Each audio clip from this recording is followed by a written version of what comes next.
What up, dreamers? Chef Plum here. Today I'm going to show you an awesome dish that we're going to make. It's a complete dish. It's going to be an awesome roasted chicken that we've got marinated in the fridge. We all know I want you to marinate your food. We're going to serve it with a little bit of steamed spinach, and it's going to have garlic and onion in it, because trust me, everything good in the world always starts with garlic and onion. And then we're going to top that on top of our chicken and finish it with a little drizzle of balsamic vinegar. Listen, it's an awesome dish. It's incredibly easy, so let's get started. I'm going to show you how to do it, because you can do this in one pan.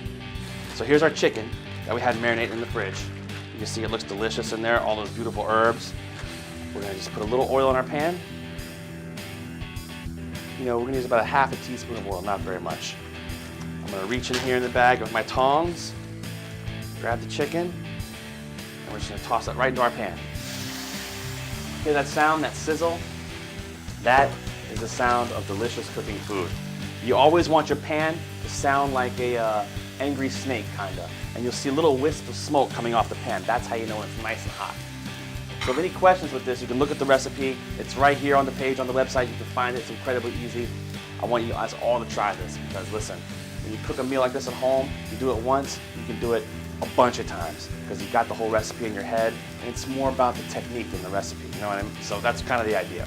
So this is going to kind of cook just like this, and you can know when it's ready to flip, because you'll see little, on the sides of the chicken, will kind of start to turn white, right along the sides, kind of coming up the chicken breast. That's when it's time to flip it. So I've got a little quinoa here, and if you want to know how to make awesome quinoa, just click right here over my head. If you click right here, right there, it says it right there, you can go to our awesome quinoa video, and it'll show you how to make perfect quinoa and give you some ideas on how to season it. That video is right there, right there. Now I've got here also some spinach. This is just some leaf baby spinach. You can find this in the grocery store. They come in those little clamshell boxes. You can a lot of times get them on sale, 2 for $3 or something like that. It's not very expensive. And I've got a little fresh chopped garlic and a little bit of chopped onion here. Now you can look at our chicken. You can see on the sides of it, it's kind of started to come on up here. Look right here. You can see. If you look right there, how it's kind of starting to come up there, the white coming up. You see it? You can see it, right? So now we're going to sort of flip it. That's how you know when it's ready to flip. Look at that color. Come on now. Look at it. Look. Everybody needs to look at this color. That's what's supposed to happen. From now on, when you make chicken, that's what's supposed to happen. Like that. It needs to look like that. When you make chicken, it looks like that. Because that's perfect. And trust me, it doesn't always happen like that. That's why I got very excited about it. But you can see the color on the side there. Now, it's a misnomer. Chicken does not caramelize. A lot of people will say, make sure you caramelize your meat. Meats don't caramelize. What happens to a meat is something called the Maillard reaction.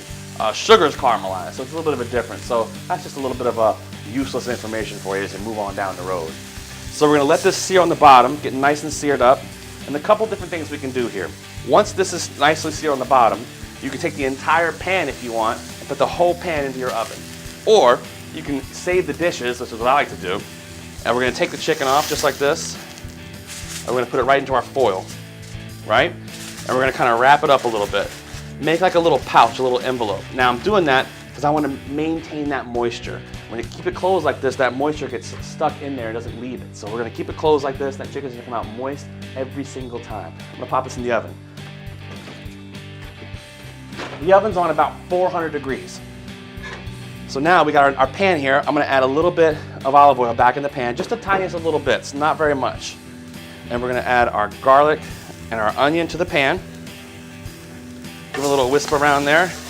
Now this pan looks really hot, and you're going to get scared. You're like, oh, it's smoking a lot. But don't worry, because the second you drop all those leafy greens in here, all of that heat kind of drops, because the leafy greens have so much water in them. So there you go. Give them a little stir around. Now we're not going to cook this to death, but we want it to stick together.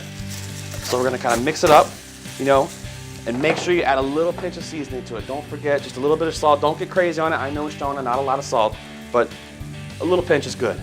Let's add a little bit of black pepper to it. This pepper is delicious. And mix it around. And then the last thing we're going to do is I'm actually going to grab a little pinch of water. I'm just using a spoon because that's what I have. To drop it in there. And it's going to kind of pick up some of that stuff on the bottom of the pan there. Now, this is all done. Just like that. Look at that. That's perfect. Smells. You guys smell that? It smells great, doesn't it? So put that on our board till we're ready to eat here.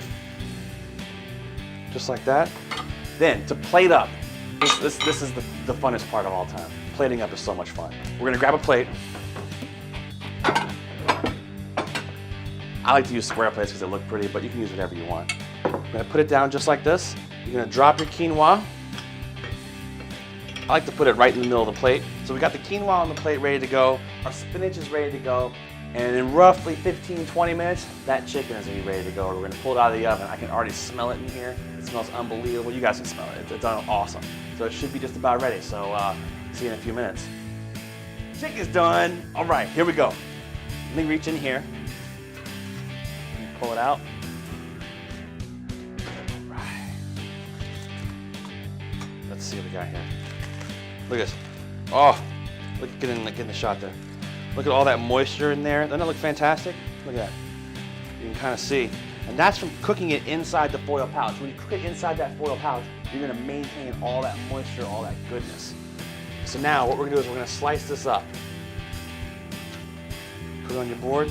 Just give it a few slices. We're not gonna do a bunch of tiny little pieces, just a few little slices down.